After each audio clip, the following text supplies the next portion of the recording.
Hello again. So I'm on day 4 of RPGaDay. And the day 4 question is, which RPG have you played the most since August 2016? That's a very easy answer for me, as most people who know me know. And it's not necessarily because this is the best. It's just because that's the way it's worked out. I've played Savage Worlds easily, more than any other RPG in the last year. So I have been both playing and running it, and it's taken me time to embrace it completely, because Savage Worlds, I think I've said in previous videos, is the kind of game that you have to embrace the unpredictability. You have to go in and know that the dice that because of exploding dice most prominently, but because of other factors, because of the savageness of Savage Worlds, sort of the way it's built for dangerous settings, right? That it's going to take you places that you do not predict it will take you, and you just sort of have to roll with it, go with it.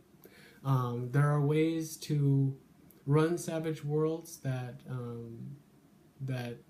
mitigate the problem of that unpredictability, if that's what you want to do.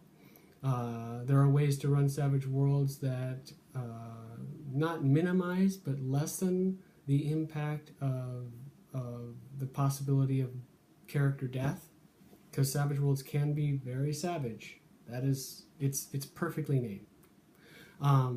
But again, there's all kinds of dials and levers you can pull for Savage Worlds that allow you to customize it for what you want to get out of it. And that, I think, is in part why I have played so much of it over the past year. So I've run Savage Worlds in the form of an ETU, East Texas University plot point campaign. So I'm doing the Degrees of Horror with one of my main home groups. And I'm attracted to that particularly because I'm attracted to more modern settings where it's easier to engage with the characters within it in a more sort of this is what people do way, in a modern, sense. So I love the idea of college kids and exploring, what they have to deal with, in addition to dealing with the supernatural threat and the convergence and all this other stuff that's going on. I really love ETU for that reason. And besides, it's a pretty well-written plot point campaign. And it allows me to do my thing with what ETU is and get into some of the character arcs and stuff with my players, and they sort of embrace that. So that has been really great, and it's perfect for the way I want to run RPGs and what I'm looking for in terms of the kind of environment and setting that I like.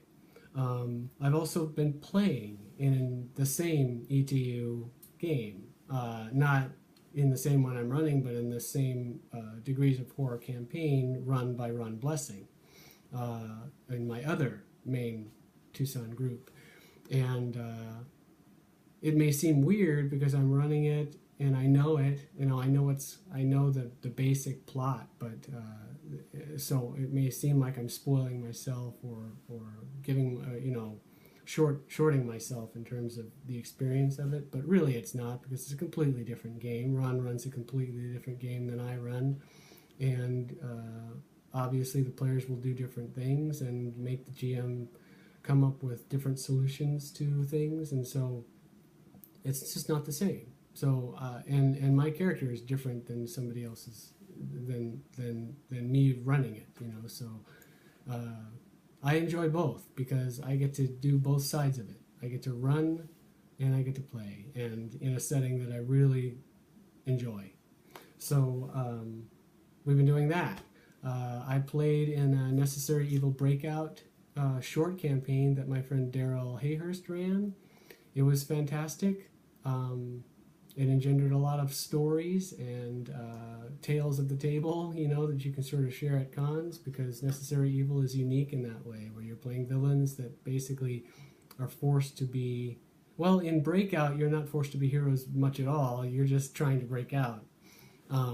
So we were not much in the way of heroic, that's for sure. And I played a particularly evil character called Marionette, whose main powers were mind control. She was nasty, and it was fantastic. But at the same time, mind control is really rough. So I tried not to overuse it, because if I overused it, it's not that I would get in trouble with the other players. It would just end up being that my character would get killed. So I had an arc, where she started really psycho bad, and then turned out to be sort of redeeming herself and joining the fray to expel the aliens from Earth by the end of the campaign, and she died doing it. And I was very satisfied with that. And again, Savage World Supers, which is a lot of fun.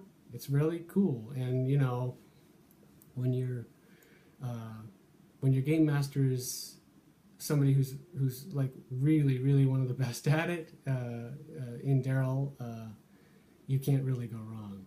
So others I've been playing in are like Marchland, which Ron, blessing his run for us, which I had a lot of fun with, and we're about to finish up that with. And I've been playing a lot of Savage Worlds con games. So I've been playing in some games by Sean Patrick Fannin, both Rifts and his Freedom Squadron. And that's a unique, Sean's games are unique in that there's nothing quite like them.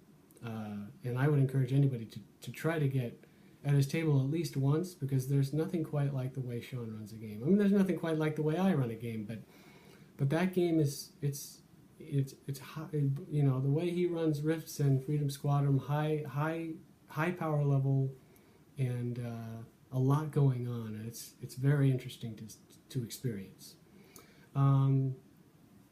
But otherwise, I've also been writing my own adventure. I ran my own campaign of superheroes in Savage Worlds called Teen Crush, which I now have condensed to a one-shot adventure, which I will be running throughout the next year or so at cons.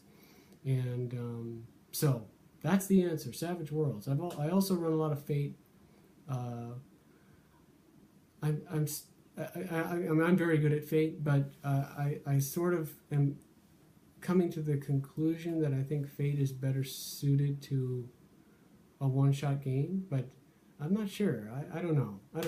That's a half-cocked idea, so I won't expand on it, but I run a lot of Fate Core, and I'm interested in others too, but I haven't had much opportunity to play them. But anyway, so Savage Worlds, that's the short answer.